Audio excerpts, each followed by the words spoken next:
Marian. Y en caso de una eventual entrada del virus en nuestro país, ¿qué medidas, porque al margen de que Sanidad tenga un protocolo y los hospitales estén alertados, qué medidas puede tomar un ciudadano a nivel preventivo, a nivel profiláctico para...? Ninguna. Ninguna, porque no hay, como digo, no existe vacuna. Existe, mira, hay un suero experimental que bueno, pues no se recomienda utilizar en humanos porque no ha pasado todas las fases de estudio que debe pasar un fármaco, pero que sí ha sido utilizado. Dicen que una persona está entre 1 y 2 personas. A mí me consta que son 2 personas. Ha sido utilizado en 2 personas y ha funcionado, pero no se recomienda utilizarlo porque no ha pasado todos los controles. Entonces, bueno, pues esto es...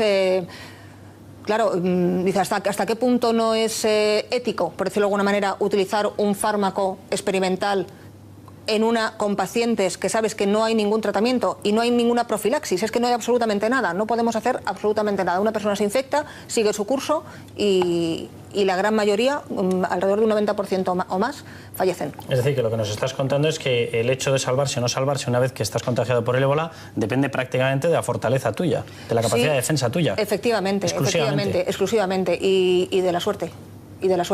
Pues el panorama que nos pintas, de luego, no es que sea muy optimista.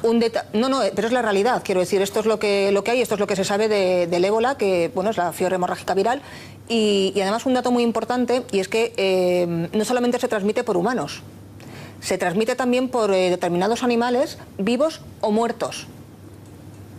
De hecho, una de las epidemias que hubo hace ya bastantes años, y no fue en África, fue precisamente por el consumo de carne de cerdo. Hay determinados animales, porque esta enfermedad se contagia tanto a personas como a animales, y si se consume esa carne también provoca el contagio. Y esto hay que tenerlo en cuenta también, porque los animales, de hecho, una de las pautas que establece este protocolo aquí en España es que las personas que se sepa y se tenga la certeza, lógicamente se tiene, porque los síntomas son inconfundibles, que fallezca por la fiebre hemorrágica viral, por infección de ébola, no se les va a practicar autopsia, porque la carga viral es tan importante y es tan elevada que el riesgo que se correría todo el personal que esté en ese centro, pues sería tremendo. Y Estados Unidos está hablando de que podría tener en práctica, que podría incluso comercializar la vacuna en 2 o 3 meses. Por lo que nos estás diciendo, yo no sé si tú te acabas de creer esta historia. A ver, tienen, como yo te digo, en Estados Unidos, sí que tienen este suero, que de momento suero, no es vacuna, que se ha probado en 2 personas y que ha funcionado.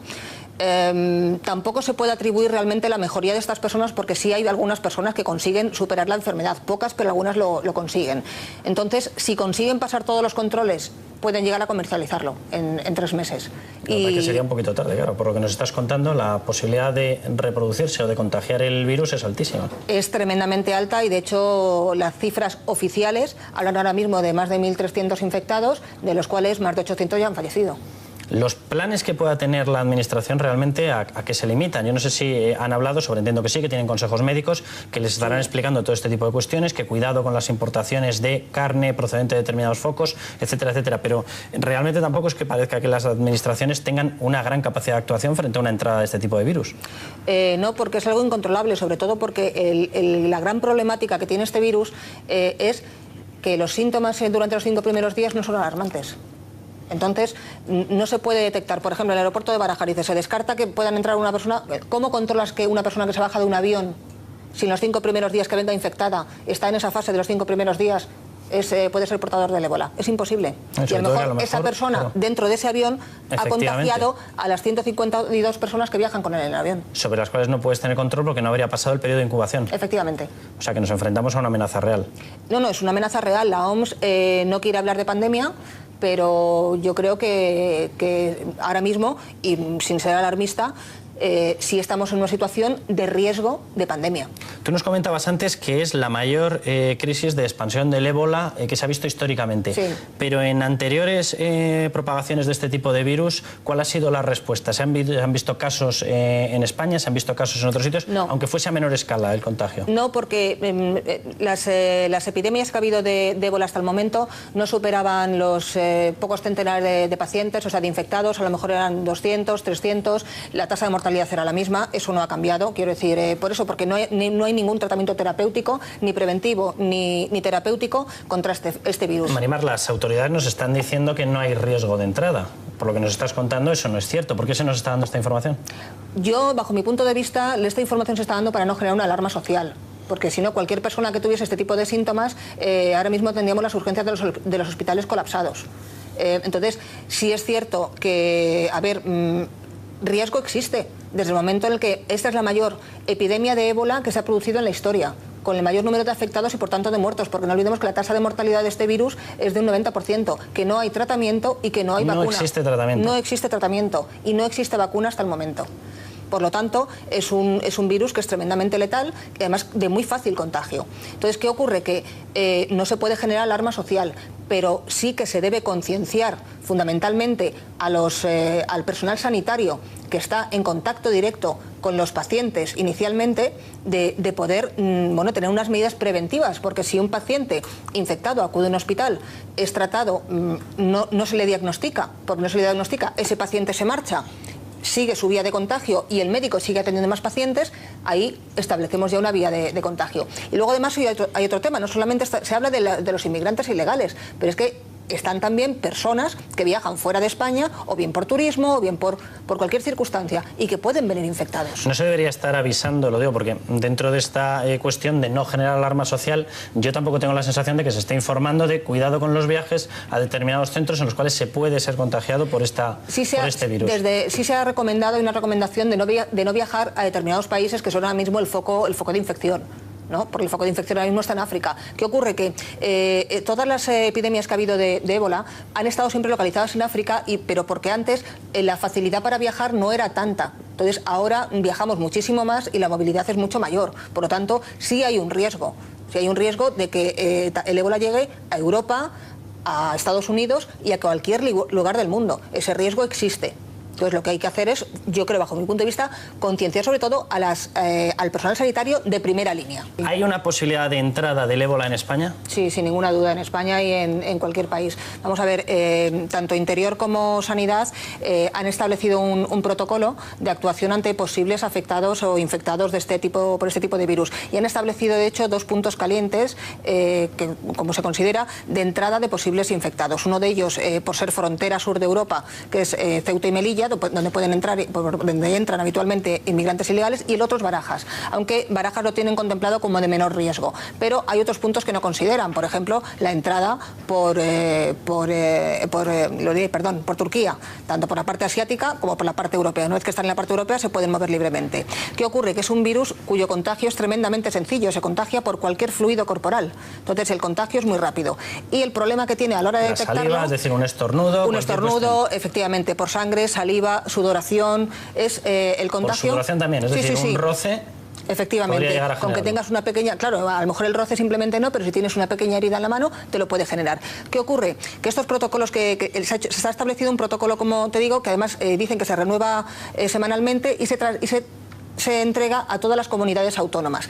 Pero el problema está en que los médicos de atención primaria o los médicos de urgencias no tienen este protocolo establecido. Y los síntomas que presentan los pacientes en los 5 primeros días de la infección son síntomas como alguna diarrea, vómitos ya son posteriores, fiebre alta, dolor de cabeza y debilidad.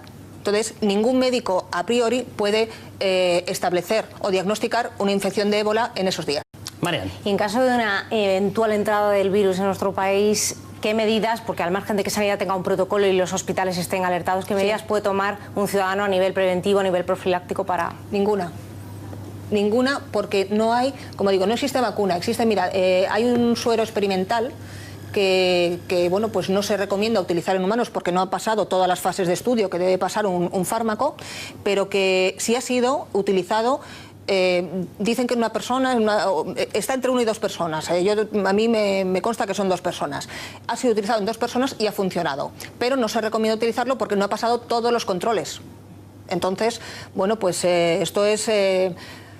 Claro, dice, ¿hasta qué punto no es ético, por decirlo de alguna manera, utilizar un fármaco experimental con pacientes que sabes que no hay ningún tratamiento y no hay ninguna profilaxis? Es que no hay absolutamente nada, no podemos hacer absolutamente nada. Una persona se infecta, sigue su curso y la gran mayoría, alrededor de un 90% o más, fallecen. Es decir, que lo que nos estás contando es que el hecho de salvarse o no salvarse una vez que estás contagiado por el ébola depende prácticamente de la fortaleza tuya, de la capacidad de defensa tuya. Efectivamente, exclusivamente, y de la suerte.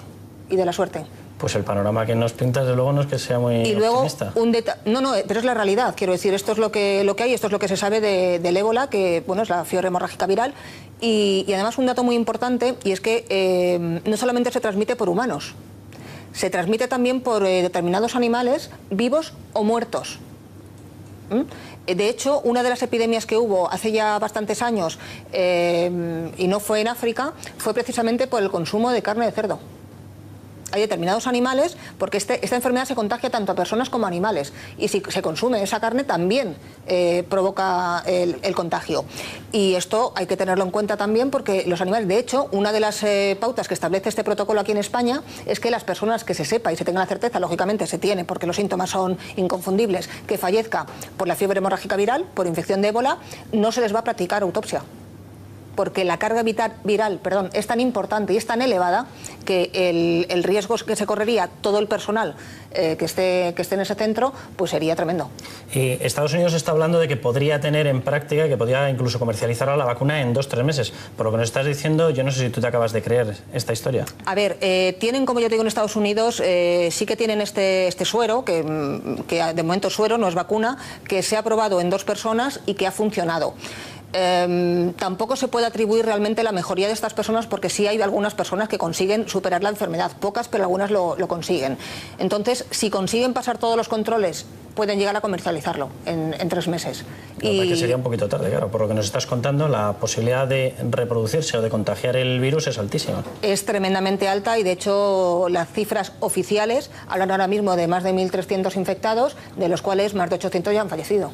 Los planes que pueda tener la Administración realmente, ¿a qué se limitan? Yo no sé si han hablado, entiendo que sí, que tienen consejos médicos que les estarán explicando todo este tipo de cuestiones, que cuidado con las importaciones de carne procedente de determinados focos, etcétera, etcétera. Pero realmente tampoco es que parezca que las administraciones tengan una gran capacidad de actuación frente a una entrada de este tipo de virus.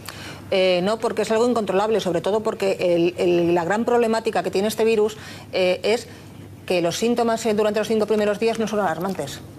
Entonces, no se puede detectar. Por ejemplo, en el aeropuerto de Barajáriz se descarta que puedan entrar una persona. ¿Cómo controlas que una persona que se baja de un avión, si en los 5 primeros días que venga infectada, está en esa fase de los 5 primeros días, puede ser portador del ébola? Es imposible. Y a lo mejor esa persona, claro, dentro de ese avión ha contagiado a las 152 personas que viajan con él en el avión. Sobre las cuales no puedes tener control porque no habría pasado el periodo de incubación. Efectivamente. O sea que nos enfrentamos a una amenaza real. No, es una amenaza real. La OMS no quiere hablar de pandemia, pero yo creo que ahora mismo, y sin ser alarmista, sí estamos en una situación de riesgo de pandemia. Tú nos comentabas antes que es la mayor crisis de expansión del ébola que se ha visto históricamente. Sí. Pero en anteriores propagaciones de este tipo de virus, ¿cuál ha sido la respuesta? ¿Se han visto casos en España? ¿Se han visto casos en otros sitios? No. Aunque fuese a menor escala el contagio. No, porque las epidemias que ha habido de ébola hasta el momento no superaban los pocos centenares de pacientes, o sea, de infectados. A lo mejor eran 200, 300.